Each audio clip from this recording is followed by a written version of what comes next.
Salamat po, Brother Sig, for that beautiful song. Minsan po, magandang umaga po sa ating lahat. Salamat po at kayong lahat ay narito to continue serving the Lord through our church. Kung kayo po ay may mga bandang nakasulatan, ako po ay nag-aanyaya sa inyo sa aklat po ng Proverbs chapter 6. Babasahin ko po sa Tagalog. Ang atin po ang nasa screen. Yan. Proverbs chapter 6, verses 16 to 19. Ito po ang mga salita ng Panginoon. Ang kinamumuhian ni Yahweh ay 7 bagay, mga bagay na kanyang kinasusuklaman: kapalaluan, kasinungalingan, mga pumapatay sa walang kasalanan, puso na kapway walang mabuting isipan, mga paang ubod ng tulin sa landas ng kasamaan, saksing sinungaling, mapaglubid ng buhangin, pag-aawayin ang kapwa, laging gusto niyang gawin. Pagpalain nawa ng Panginoon ang pagbasa ng kanyang mga salita. Tayo po'y sandaling manalangin. Ama naming Diyos, salamat po sa aming pong series of messages in the book of Proverbs. Salamat po, Panginoon, sa wisdom na iyo pong ibinibigay sa amin sa pamamagitan ng iyong mga salita, helping us to live the Christian life, the blessed Christian life. At dalangin po namin naman na kami po'y magkaroon ng bukas na isip at puso as we listen and as we absorb every word of God that we hear this morning. This is our prayer to you in Jesus' name. Amen and amen. Nagpapasalamat po ko sa ating chairman sa magandang lesson na kanya pong dinala nung nakaraang Sunday. Ako po ay laging nanonood ng ating pong mga mensahe. Kahit po ako'y wala dito at nagagalak po ako na yung pong mga mensahe ay very, very solid, very, very practical. Na ipaliwanag po sa atin ng chairman last week yung pong overview ng Book of Proverbs. Marami po siyang binanggit sa mga overview. Isa po sa binanggit niya ay yung pong the fear of the Lord is the beginning of wisdom. The fear of the Lord is the beginning of wisdom. Yung paggalang sa Diyos. Yung pong pagpapahalaga sa Diyos. Yung malalim na paggalang, reverence, sabi nga niya, sa Panginoon. Mga kapatid, yun po ang pundasyon ng isang matibay na relasyon sa Diyos. Yung ikay merong pag-ibig sa Diyos at merong kang takot sa Diyos. Pag meron ka pong takot sa Diyos, talaga pong you will really listen and pay attention to what God is saying. Ang Biblia po ay hindi lamang patungkol sa mga beautiful teachings and positive instructions. Ang Biblia po ay meron ding mga warning. May mga warning na dapat po nating papakinggan. In fact, bago ko po i-discuss sa inyo ito pong Proverbs 6, gusto ko lang pong puntahan yung Romans chapter 1, verse 20. Kung mailagay po natin yan, sapagkat magkamukha po sila ng tema tungkol po sa wrath of God. Romans chapter 1, verse 20, verse 18, verse 18, 19, and 20. Ito po ating mababasa. It's good here in Romans chapter 18. Let's start with 18. Yan. The wrath of God is being revealed from heaven against all the godlessness and wickedness of people who suppress the truth by their wickedness. Since what may be known about God is plain to them, because God has made it plain to them. Verse 20, for since the creation of the world, God's invisible qualities, His eternal power and divine nature have been clearly seen, being understood from what has been made, so that people are without excuse. So ito pong patungkol sa mga bagay na kinamumuhian ng Diyos ay hindi lamang po ito bago. Ito po, sabi dito, from the creation, since the time of the creations, ipinakita na ng Diyos yung kanyang true nature. Ano ba ang Diyos? Ang Diyos ay banal, ang Diyos ay matuwid, ang Diyos ay punong-puno ng kabanalan. At may mga bagay na hindi katanggap-tanggap sa Kanya. May mga bagay na hindi niya itinotolerate. Kaya nga po ang sabi dyan, people have no excuse. Yung pong salitang wrath of God sa Tagalog, sapagkat ang puot ng Diyos. Imagine niyo yung salitang puot. Hindi lang po yun angry Puot, galit, fury. That's a powerful word. Puot ng Diyos. Sapagkat ang puot ng Diyos ay nahahayag mula sa langit. So mga kapatid, ito po hindi lamang Old Testament theme, ito po ay New Testament theme is throughout the Bible. Hindi po nagbabago ang karakter ng Diyos. Having said that, ano po ba ang mga bagay na nagbibigay ng puot sa Diyos? What are the things that God hates? That's the question. Tayo po bilang mga mananampalataya, we pay attention to it. Ano po ba yung mga bagay na dapat nating iwasan sa ating buhay upang hindi po natin maranasan yung judgment of God? Ngayon pong ilang mga araw na nagdaan, in my heart, I am very grieved by the fact na marami pong mga Christians ang pinapatay sa Syria. Tens and thousands of believers in Syria ay pinapasok ng mga tauhan ni Julani sa mga tahanan nila. And they slaughter those people. Old people, women, children, innocent, pinapasok sa mga bahay, minamassacre by the thousands.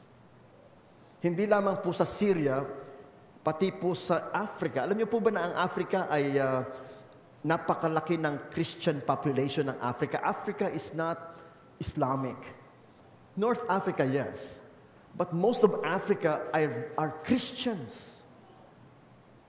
And yet, there are so many of them by the thousands na pine-persecute. Kaya po si Donald Trump, isa po sa kanyang mga policy ngayon to stop persecution of Christians and Jewish people. And I hope to God na magkaroon ng awareness ang mga tao all over the world about yung sitwasyon ng mga tao na believers na ang kanilang krimen believers. At sila po ay nagiging target ng mga jihadists. So imagine niyo yung puot ng Diyos doon sa mga taong napakasama ng kanilang mga isip at mga actions. At yan po mga kapatid ay makikita natin dito po sa Proverbs chapter 6 verse 16. Let's put that in the NIV version on the screen. Ang Panginoon ay namumuhi. These are the 6 things the Lord hates. God is a God of love, yes. But God also hates yung mga bagay na mali, hindi tama. Hindi po yan ngingitian lang ng Diyos. Hindi po yan parang ito tolerate ng Diyos. No. Yes, God is a God of love, God of mercy, God of compassion, but God is a God of justice, God of fairness, God of holiness. At itong mga bagay na ito ay sa Tagalog, kinamumuhian ng Diyos. God hates this. 6 things the Lord hates, 7 that are detestable. Detestable, kasuklam-suklam. Nagamit nyo na po ba yung salitang yan? Kasuklam-suklam. Grabe pong word yon. Kasuklam-suklam. Hindi katanggap-tanggap sa Diyos. Kinamumuhian ng Diyos, kasuklam-suklam sa Diyos. At bilang tayo mga believer, yan po yung mga bagay na dapat nating iwaksi sa ating mga buhay. Hindi kailangan makikita yan sa atin sapagkat ang Diyos ay namumuhi. Ang Diyos ay nasusuklam sa mga bagay na ito and therefore, hindi po ito dapat nakikita sa buhay nating lahat bilang mga mananampalataya o sa sino mang tao sa buong daigdig. Ano po ang una? Verse 17, mga palalong mata, haughty eyes, pride. Alam niyo po ba mga kapatid kung ano ang nagpabagsak sa Diablo, si Satanas, si Lucifer? Pride. Yun po ang sinasabi sa Bible. Because of pride, you were cast down from heavens, O Lucifer, the son of the morning. So from the very beginning, the root of sin is pride. Hindi po kailanman katanggap-tanggap sa Diyos ang pride. Ang sabi nga po sa Biblia, for God resists the proud. So, kailangan po mga kapatid, ma-realize natin, is there pride in my heart? Is there pride in my life? And I have to cast out pride because God resists the proud but gives grace to the humble. So, haughty eyes. O yung pong mga palalong mata. O yung pong kayabangan. Sabihin niyo po, kayabangan. Yan pong kayabangan, hindi pwedeng itago. Di po ba? Tumingin lang kayo sa isang tao, sabi niyo, kayabang naman. Tingin pa lang. Alam niyo na mayabang, arrogant.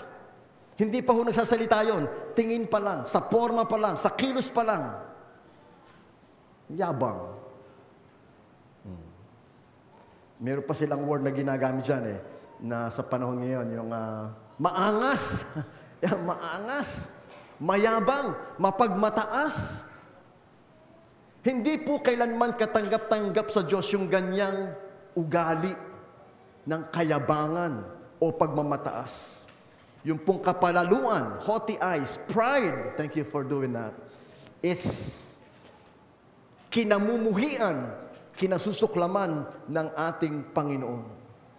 Number 2, sinungaling na dila, lying tongue. Mga kapatid, it's very clear in the Bible that lying is a sin. In fact, ang sabi po sa Biblia, ang ama ng kasinungalingan ay ang Diablo. Ang sabi po ng Bible, you are of your father, the devil. Because the devil is a liar and the father of lies. Lying is every time you say something that's not true.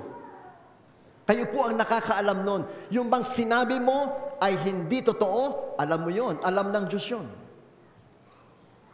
Anytime, whether that is about your job, that is about your age, that is about anything, anytime you say something that is not true, that is lying.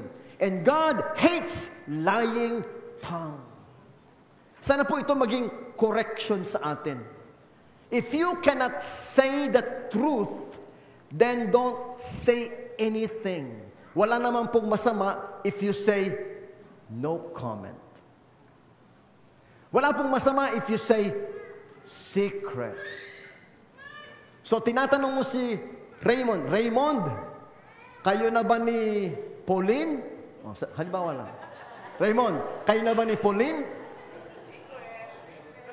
No comment. Oh, secret. Oh. Kasi naman magsisinungaling ka. Ah, hindi ah. Tapos kayo pala. Masama kaya yun. Sabi mo, pastor, tungkol lang naman sa edad. Hindi, anything. Anything that is not true is lying. And God hates lying tongue. Yes, galit siya sa mayayabang, galit din siya sa mga sinungaling. Ayaw ng Diyos, especially tayo mga believers, tayo mga Christians, mga children of God, we cannot allow lying in our lives. God forgive us for lying because lying is something that God will never tolerate in us. Ang dami ko pong nilista ko po talaga to sa aking diary. Nung pong nagsimula ang 2025, January 1, nilista ko po lahat ng mga pastor, ministro na-expose sa kanilang masamang buhay. Lying. It's terrible really. How these people you look up to live a lie. Ito po yung public, so I can share it with you. Isa po sa mga madidisappoint ka, I see Dr. Steve Lawson. Yan po yung close associate ni John MacArthur. Siya po ang dean ng Master's Seminary. At age past 70, siya po ay na-expose na nag-commit ng immorality with another woman. Kaya chairman, hindi excuse na, hindi matanda na ako. Kasi po si Steve Lawson, sabihin niyo mga 74, 75. So kahit pala may edad ka, pwede ka pa ding matukso. Hindi lang po mga young people ang natutukso. Hindi lang po mga seasoned pastor, even old people. So, in other words, yung tukso, hindi lamang para sa mga kabataan. Mag-ingat pati may edad. Natutukso din. He ruined a fame that is all over the world. The respect. Hindi ko po sure kung naririnig niyo yung Willow Creek, one of the biggest churches in America. Ang pastor po niya ay si Bill Hybels. 40,000 ang members niya. Bill Hybels. Also, na-expose siya na meron din siyang mga extramarital affairs. Tony Evans also is another big name. Robinson, I forgot his first name. Ako po nadi-disappoint. Ako po parang ako na-shaken. I'm shaken because these are institution na.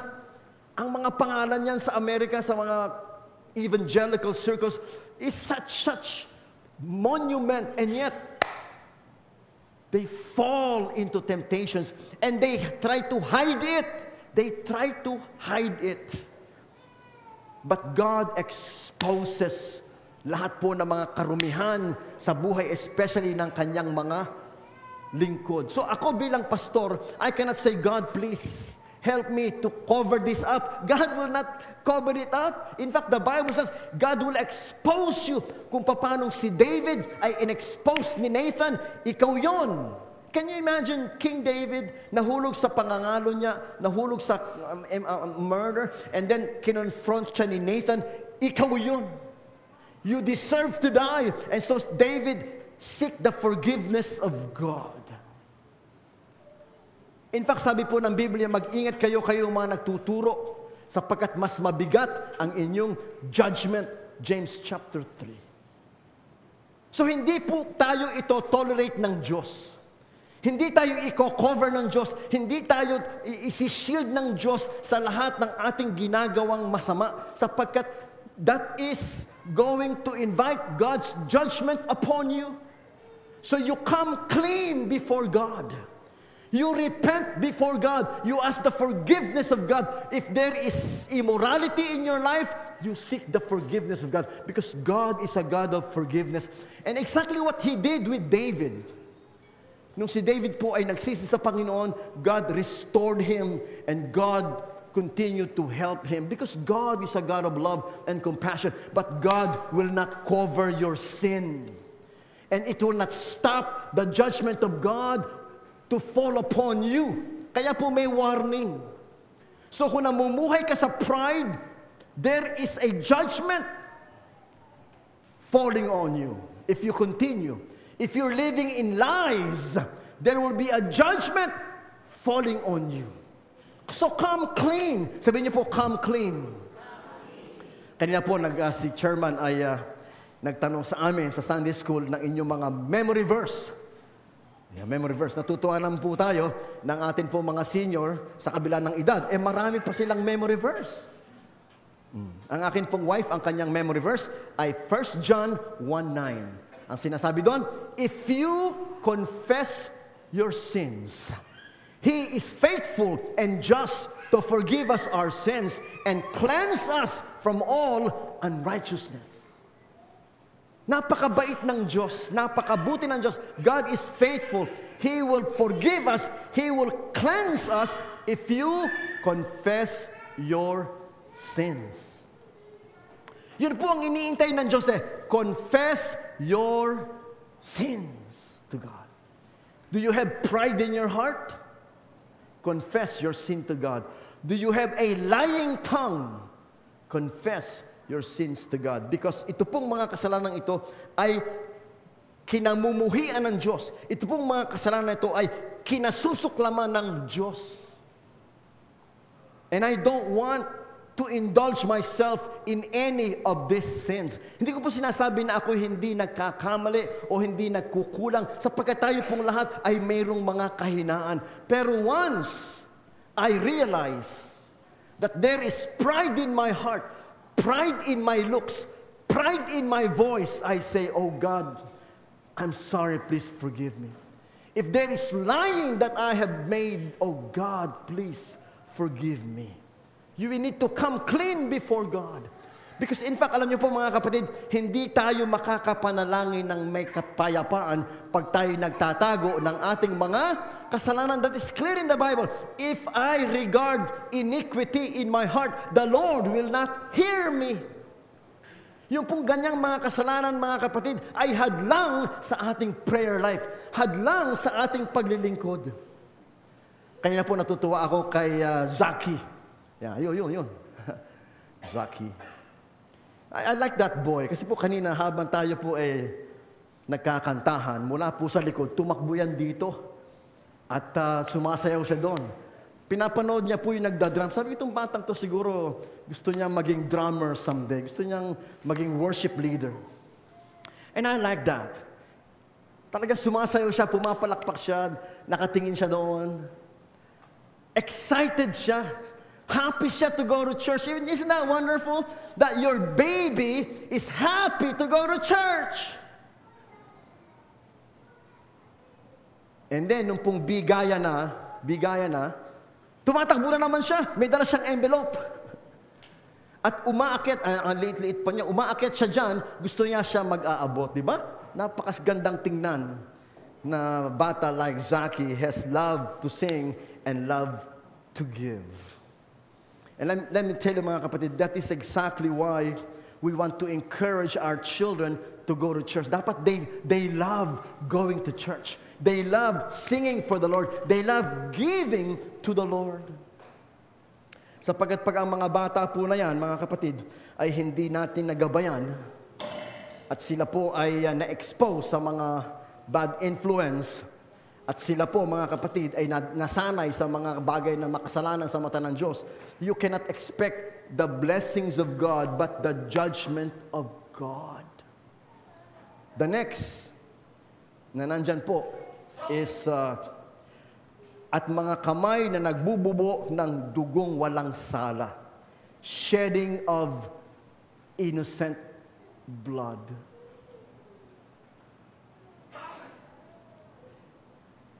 Iniisip ko po mga kapatid, ano kaya ang damdamin ng nakukulong? Di ba no? Minsan nagkukwentuhan kami ng wife ko tungkol sa mga nakaka-aksidente. Kaya minsan natatakot siya mag-drive. Sabi ko sa kanya, Mami, kapag ikaw ay nakabangga, ikaw ay nakabangga, kulong ka. Kulong ka talaga. Alam mo, nakabangga ka. Nakabangga ka ng motorsiklo, tumumba doon, nasugatan. Kulong ka doon, kulong. In fact, meron po kaming member sa Cavite, yung aming treasurer. Friday, nagda-drive siya, nabangga sila sa likod. Nasaktan po yung mga sakay niya. So dumating yung pulis, binitbit po yung nakabangga sa kanila at ikinulong. Dahil po Friday, hindi ka naman makapagpiyansa. So nasa kulungan siya Friday, Saturday, Sunday. Monday na siya nakalabas. Kaya po ako ngayon, naiingat ako mag-drive. Kasi po ang mga motorsiklo sa atin, motorsiklo sa atin. Hindi mo lang baka makasabit ka. Hindi mo lang baka makadisgrasya ka. In fact, meron pong Pasig ata yan, na merong isang truck dyan, na merong nadaganan na mga magkakamag-anak, nakamotorsiklo, patay lahat, 4, nadaganan ng sasakyan niya. Lahat po yun, mag-a-attend lang po ata ng wedding. Dead lahat, di nakakulong siya ngayon. Sabi ko, ang hirap ata ng nakakulong. Kasi po ako ngayon, nagha-high sugar, nagha-high sugar. So pagka po naglo-low sugar ako, kailangan kakain ako ng anything biscuit kasi nahihilo na ako, nanghihina na ako, naglo-low sugar. So kailangan lagi ako may dalang biscuit sa car. Pag nagda-drive ako, kakain na ako. Sabi pa, paano kung nakakulong ako? Saan ako kukuha ng biscuit? Kaya po maraming, kung meron ka maintenance, ang hirap po kaya ng nakakulong, mga kapatid. Ang hirap nakakulong. Sabi ng wife ko, parang ayoko na talaga mag-drive. Hindi, lakasan na ng loob yan.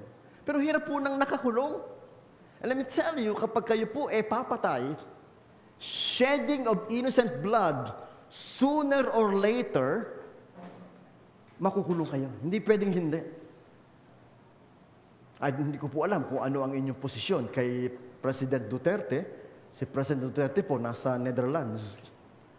At kung siya po mahuhusgahan, sapagkat ang namatay po sa extrajudicial killing na nakalista sa kanila ay more than 6,000 people have died. I don't know kung ilan doon ang tunay na mga drug pushers. I don't know kung ilan doon yung bystanders, but there are thousands na namatay during the war on drugs. And let me tell you something. Those innocent blood, you have to answer for it before God. Because God hates hands that shed innocent blood. Salamat na lang po sa atin mga kapatid where we are. That's very remote. Very remote sa atin na tayo po magkaganyan. Sana lang po sa mata ng Diyos, hindi po mangyari sa atin na tayo makapatay.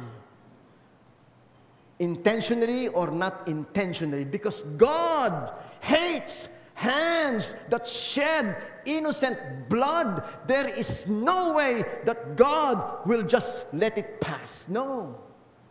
Kaya po yung pumapatay ng mga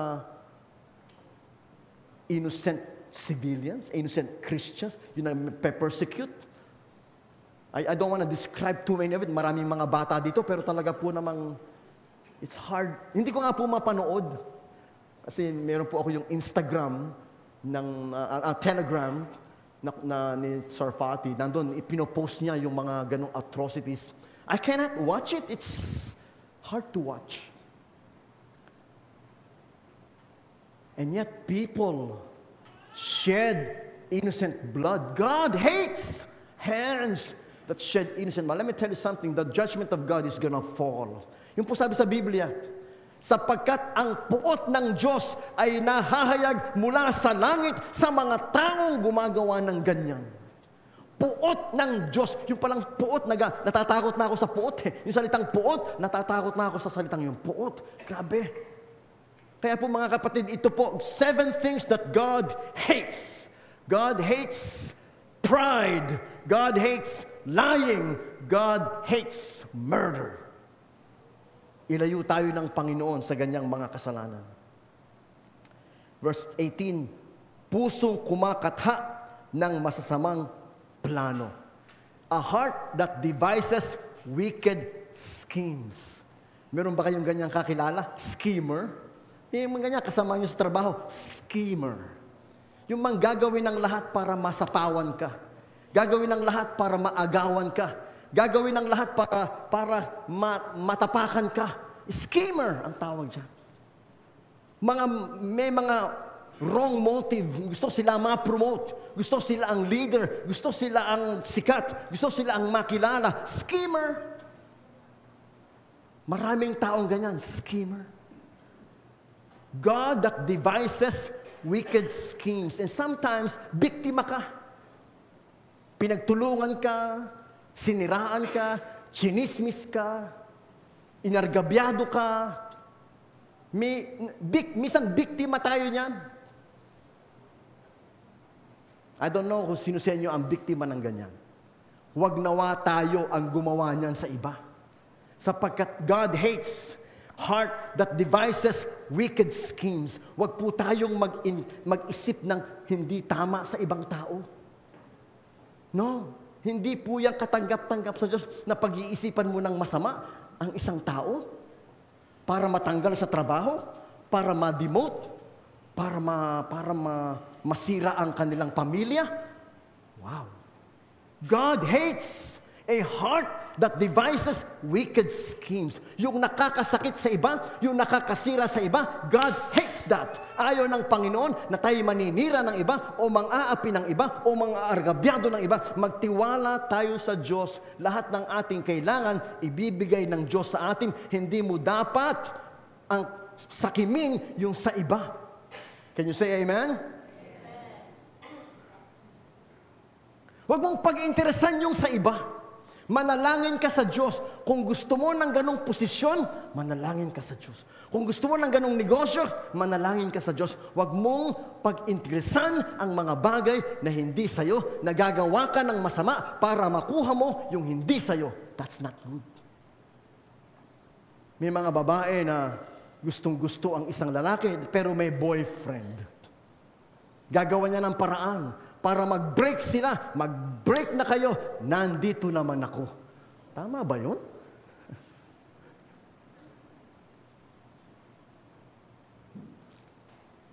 Nung pong kami nasa CAM, may mga batang elementary, nag-aaway-away. Ang pinag-aaway nila, crush. Kasi yung crush nung isa, crush din nila. Aaway-away sila. Sabi niya, crush ko na yun. Maghanap kayo ng iba niyong crush.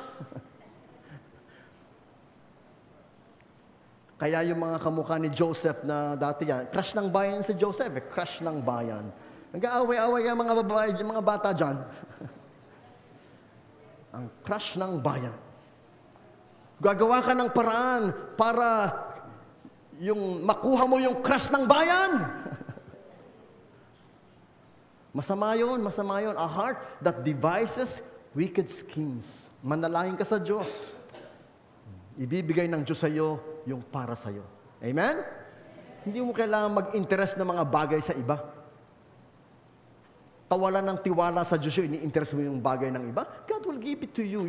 There is something especially for you. Ba't mo interesan yung hindi sa iyo? Magtiwala ka sa Diyos. What is yours will come to you at the right time. Huwag ka nagmamadali. Marami pong nagkakamali sa nagmamadali. Nagmamadaling ma-promote, nagmamadaling yumaman. Marami po, sabi po sa Biblia, nahuhulog sa tukso yung maraming mga tao na nasa yumaman mabilis. Magtiwala ka sa Diyos. Ayaw ng Diyos yung mga nagpaplano ng masama. Pusong kumakatha ng masasamang plano. Yan, ayaw ng Diyos yan. Sino pinagpaplanuhan mo ng masama? Ayaw ng Diyos yan. God hates yung mga taong nagpaplano ng masama laban sa kanilang kapwa. Ba't mo pagpaplanuhan ng masama? Intayin mo yung para sa'yo. Kasi aagawin mo kaya mo siya pinagpaplanuhan, meron siyang gusto o meron siyang kanya na gusto mong agawin. Ba't mo aagawin? Hayaan mo ang Panginoon ang magbigay sa'yo ng para sa'yo. Darating yon, yung para sa'yo. Mga paang, next. Mga paang sa kasamaan ay nagmamadali sa pagtakbo. Feet that are quick to rush into evil. Yung madaling gumawa ng kasamaan. So kung inyo napapansin mga kapatid, sa ating binabasa dito, it talks about mata, it talks about tongue, it talks about heart, it talks about feet. O, kita nyo? Eyes. Thank you po, yung listahan natin. Your eyes, prideful eyes, lying tongue, hands, and this time yung feet. So it talks about our whole being. Na ang ayaw ng Diyos na ating mga paa parang nagmamadali sa paggawa ng masama. Dapat kung tayo magmadali tayong pumunta sa church. Yeah. Alam niyo po, isa sa mga desire ko sa Panginoon, ako po'y matagal ng pastor. Ano man pong okasyon, ayoko po nang nalilate. Kaya ang pupuntahan ko ay wedding, kaya ang pupuntahan ko ay funeral. I don't want na nandun na, saka pa lang ako dadating. Gusto ko una ako nandun. Kamukha po nung nakaraang Sunday afternoon, meron po akong libing dyan sa may Holy Cross, sa may Novaliches. Ang libing po ay 3:00. 3:00 ang libing. Nandun na po ako sa Holy Cross ng 1:00. 1:00. Nagpark po ako sa ilalim ng puno. Ako po yung nagbabasa ng Bible, ng aking lesson. Minsan natulog pa ako ng konti.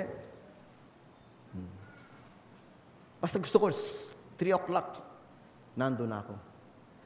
Bago pa mag-start. I learned that through the years.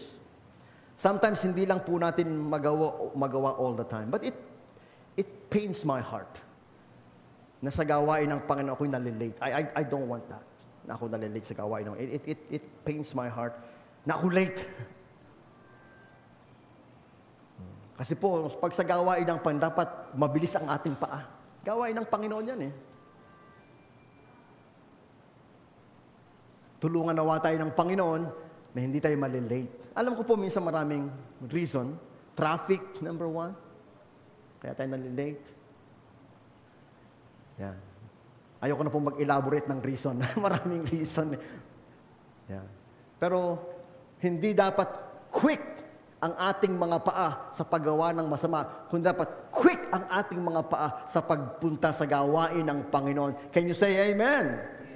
Ipanalangin po natin yan. Sabi nga po, blessed are the feet of Him that brings good news. So ang Diyos ay natutuwa sa mga paa na nagdadala ng mabuting balita. Ang Diyos ay natutuwa sa mga paa na excited pumunta sa church.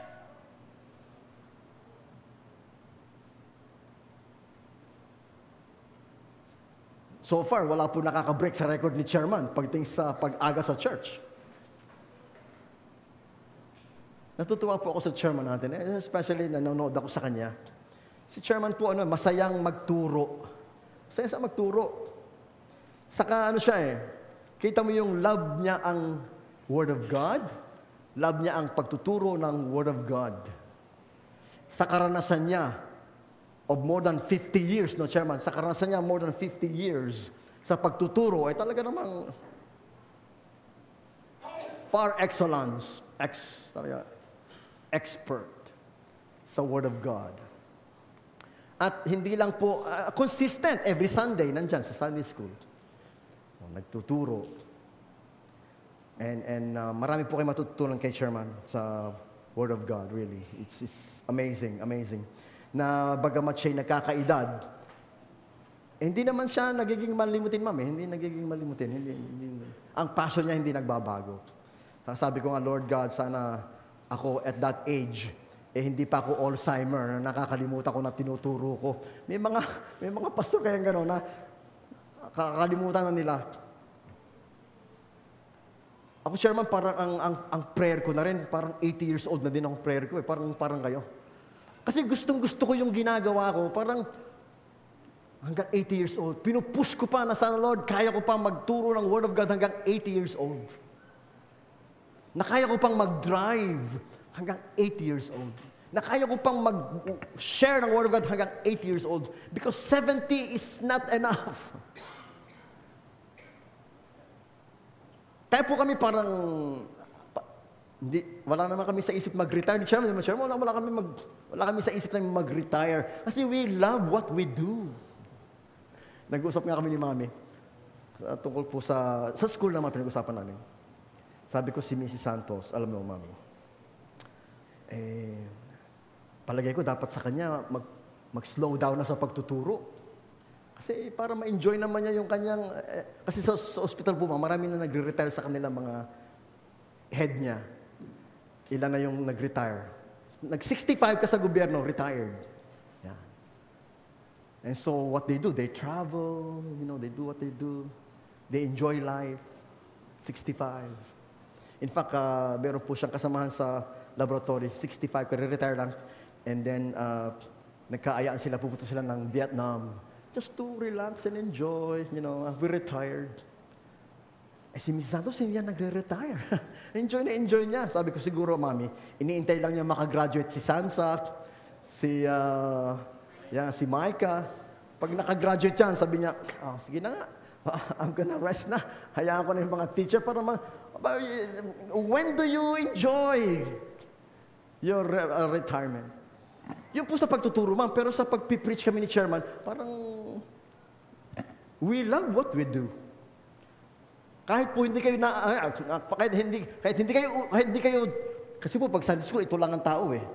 Ito lang tao pag Sunday school. Pero yung kanyang sigla, kay 10 o 100, pareho lang ang sigla niya. Because we love what we do. Hindi po kami parang napipilitan lang o parang nabibigatan. No, we love what we do. I hope you love to listen because we love what we do. Because there is nothing better than sharing the Word of God. This is fun. This is wonderful. This is exciting. This is, alam niyo po, ang Bible, hindi ito naboboring. Never. Hindi po ito naluluma eh. Yung pelikula, pag napanood mo ng once or twice, parang ayaw mo na, sawa ka na. Oh. Yung pong mga nobela na basa mo once, parang ayaw mo na. Pero ang Word of God, every day you read it, it's new. It's exciting. It's wonderful. It's true. It's fulfilling. There's nothing like the Bible, really. Dapat ang ating mga puso ang ating mga feet ay mabilis pagpupunta sa church. Hindi yung mabigat. Di ba naranasan mo yung pupunta ka sa church, ang bigat-bigat ng paa. Dapat excited. Parang si Saki. I like that boy. Parang kung magpapastor yan dyan. Palagay ko lang. I like kids like that, who loves to go to church, who loves the music, who loves giving, who loves listening. I love kids like that. Sana yung anak ni Xavier, ganun din, no? Yung mga anak ni Migs. Oh. Gusto ko yung kanta mo, Pia, Leah, I love your song. Parang nakikita ko si Anna sa Frozen. Beautiful, beautiful scene. It makes me happy to see kids loving church. Next. Verse 19, ito po ang ayaw pa ng Diyos. 19, false witnesses who pours out lies. Yan. Ayaw po ng Panginoon, mga kapatid, yung false witness sa kalaying, magka-tie up siya. Pero ito po kasi is under oath. Yung nagsasaksi ka ng mali. Hindi man po siguro sa korte, pero yung sasabihin, hindi ba, Ronnie? Di ba? Oo, meron kaming pinag-uusapan ni Aaron. Oh. Tapos, kikintatan ko si Ronnie. Di ba, Ronnie? Tama? O, kikintatan ko siya. Oo, pastor, tama. Mali kaya yun, na para bang ikay sasaksi na hindi totoo. Na para bang magse-second demotion ka. Na hindi totoo, na hindi mo naman alam. Na hindi naman totoo, na hindi naman sure, na hindi naman exact. Makikisama pa ako sa ginagawa mo na mali. So I cannot do that. Hindi ko pwedeng sabihin na yung sinasabi mo, totoo, hindi naman totoo. Kasi nagiging false witness. Na pinatotohanan ko ang isang bagay na hindi totoo. Mali yon sa mata ng Diyos. Nagagalit ang Diyos doon. To save face, kakampihan mo kahit mali, nagagalit ang Diyos doon. Ayaw ng Diyos na ikay sinungaling, ayaw ng Diyos na ikay false witness. Kaya po kayo, hindi kayo pwedeng pupunta sa korte at kayo magtatanggol sa mali. Kakausapin mo, kami, may hearing kami, ha? Basta sabihin mo, nung gabi na yon, magkasama tayo. Kahit hindi tayo magkasama. Ganun ka doon. I tell the truth, but nothing but the truth. Totoo ba na magkasama kayo ni Aaron nung gabi na nawala yung sasakyan? Opo, Your Honor, magkasama po kami. Pala hindi tayo magkasama. Mga kapatid, that is false witness. O ipapatawag ka sa opisina. Alam mo, may nawawala dito sa ating opisina. Ang sabi sa akin ay ikaw daw ang huling lumabas. Totoo ba na nakita mo na siya ang kumuha? Abay, wag ka po magsisinungaling. You become a false witness. And let me tell you, God hates false witness who pour out lies. Lumayo ka dyan. God's judgment will fall upon you. I'm telling you, the judgment of God will fall upon you. Huwag mo sabihin Christian ka. In fact, hindi tinotolerate ng Diyos yung mga ganyang kasamaan sa buhay ng mga Christians. I cannot expect na ako i-cover ng Diyos pag ako nagsalita ng mali. Ako'y gumawa ng masama.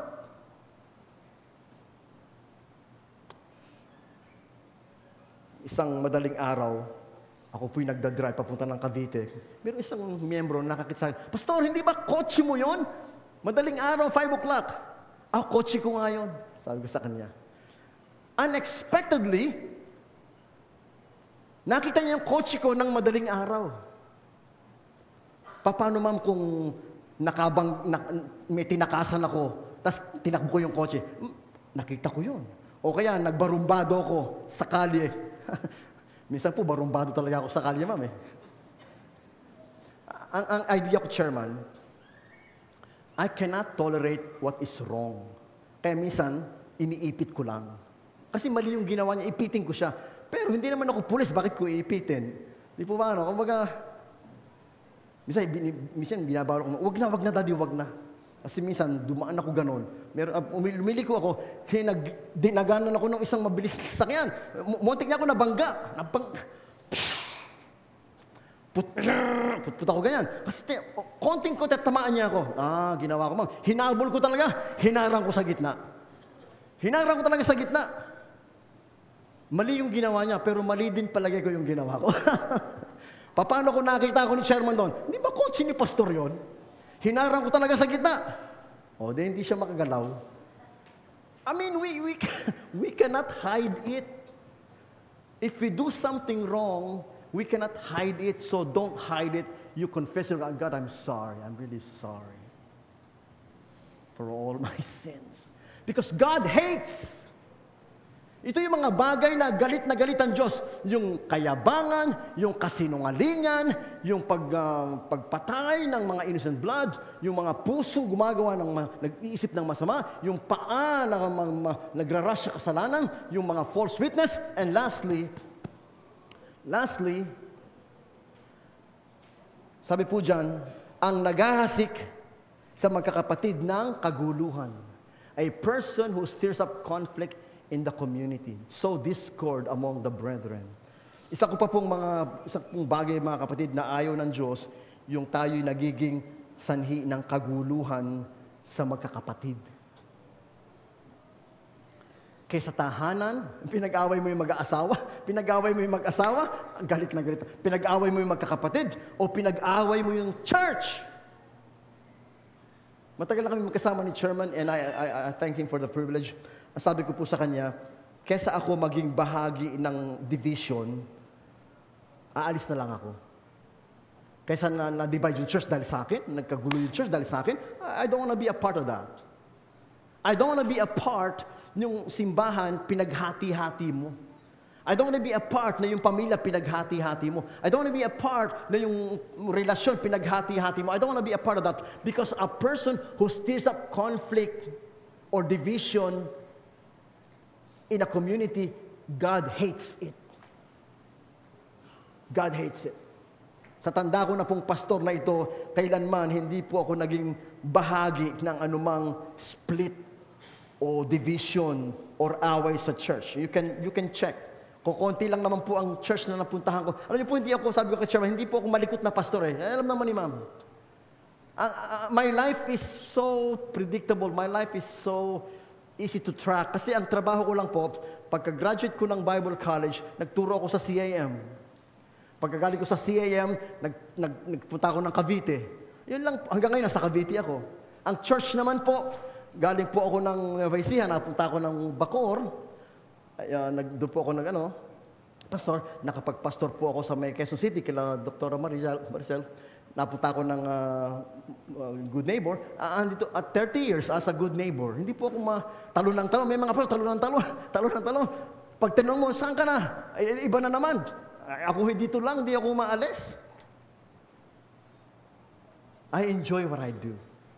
So, yung pong maggawa ka ng hindi pagkakasundo-sundo, mali po yun. Mali po yun. God hates that. Division, kaguluhan, God hates that. Huwag nawa tayong maging sanhi ng pagkakahiwa-hiwalay o pagkakawatak-watak o pagkakaaway-away ng sino man. Can you say amen? Tayo po'y manalangin. Panginoon, salamat po na inisa-isa mo sa amin ngayong umaga yung mga bagay na kinasusuklaman mo. Mga bagay na kinamumuhuyan mo, Panginoon, na huwag nawang makita sa aming mga buhay, O Diyos naming Panginoon. Patawarin mo po kami sa aming mga kasalanan, patawarin mo kami sa aming pagkakamali, patawarin mo kami, Panginoon, sa pride, sa lying, patawarin mo kami, Panginoon, sa mga bad scheming, patawarin mo kami, Panginoon, sa mga bad words, sa lahat ng mga hindi magandang at pagkakahati-hati, patawarin mo kami, Panginoon. Tulungan mo po, Ama, na kami ay matutong magpakumbaba. Tulungan mo kami, Panginoon naman, na kami po ay matutong magsisi at magbagong loob at magbagong puso. Sapagkat, Panginoon, that's the only way na maranasan namin ang kasaganaan ng iyong biyaya sa aming mga buhay. You will bless us, God. You will guide us. You will prosper us. Only if we live a life that is pleasing and acceptable to you. Tulungan po mo, iwaksin namin ng masama. Lead us not into temptation. Deliver us from evil. Iwaksin namin ng masama. Iwaksin namin, Panginoon, ang mga tukso. Iwaksin namin, Panginoon, ang mga bagay na hindi kalugod-lugod at katanggap-tanggap sa iyo. Tulungan po kami, Panginoon. We pray in Jesus' name. Amen. Amen. God bless you.